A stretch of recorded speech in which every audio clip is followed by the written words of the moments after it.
Employers. What's the most insane complaint you've had about an employee that turned out to be completely true? I was a branch manager at a regional bank for about 8 years. Most of the job was pretty straightforward. Managing staff schedules, handling escalated customer issues, making sure the vault balanced at the end of the day. The drama was usually minimal. Occasional personality conflicts between tellers. Maybe someone calling in sick too often. Nothing major. Then there was Ashley. Ashley was 19, fresh out of high school, and this was her first real job. Her grandfather was apparently good friends with our bank president, which she mentioned during her interview. I didn't think much of it at the time. Nepotism happens. As long as she could do the work, I didn't care how she got the job. She started in March. The first few weeks were fine. She was learning the systems, getting trained on procedures, the usual new hire stuff. But I started noticing she had an attitude problem. Little things. Eye rolls when customers asked questions. Heavy sighs when someone needed help with something complicated. She treated the drive-up window like a personal inconvenience. One of our regular customers was a woman named Patricia, who owned a boutique clothing store downtown. Nice lady, always polite, had been banking with us for years. She did her deposits through the drive-up several times a week. Her deposits were always organized the same way. Cash bundled with rubber bands, checks in an envelope, deposit slip on top, everything labeled clearly, standard business banking stuff. Apparently Ashley hated how Patricia organized her deposits. Thought the rubber bands were annoying or the checks should be sorted differently, I don't know. She'd complain about it in the break room. Other tellers told me she'd make comments like, "Here comes Patricia with her messy deposits again," whenever Patricia's car pulled up. I should have addressed it then. I didn't. I figured it was just normal workplace venting, and Ashley would get over it once she got more comfortable with the job. I was wrong. It was a Tuesday morning around 10. My desk phone rang. The caller ID showed Patricia's cell number. "Hi Patricia, how can I help you?" She was furious. Not yelling, but that cold, controlled angry that's somehow worse than screaming. "I need to know what you're going to do about your teller posting about me on Facebook." My stomach dropped. "I'm sorry, what? Your teller?" "Ashley. She posted about my business on Facebook last night. Complained about how I do my deposits. Tagged me personally, tagged my store, used my name, all of it public for everyone to see. I asked her to send me screenshots. She did,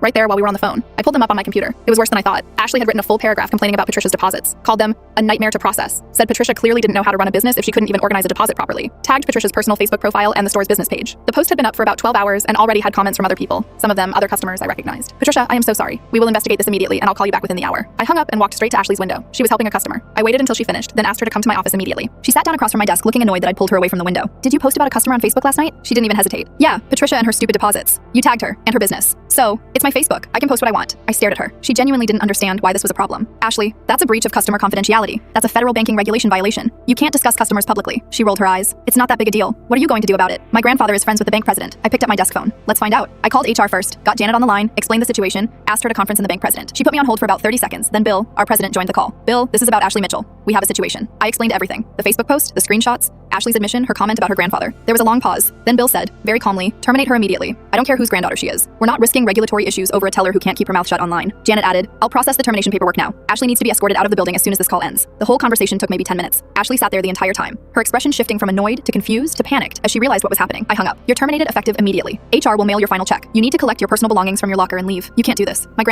grandfather can't protect you from federal banking regulations. Let's go." I walked her to the break room, watched her clean out her locker, and escorted her to the parking lot. She was crying by the time she got to her car. I called Patricia back, apologized profusely, explained that the employee had been terminated. She appreciated the quick response but still closed her business accounts and moved to another bank. Can't say I blamed her. Ashley's grandfather did call Bill later that day. Bill apparently told him his granddaughter had violated federal law and there was nothing anyone could do about it. From start to finish, Ashley lost her job in under 15 minutes. Fastest termination I ever processed. And all because she couldn't resist complaining about a customer on social media.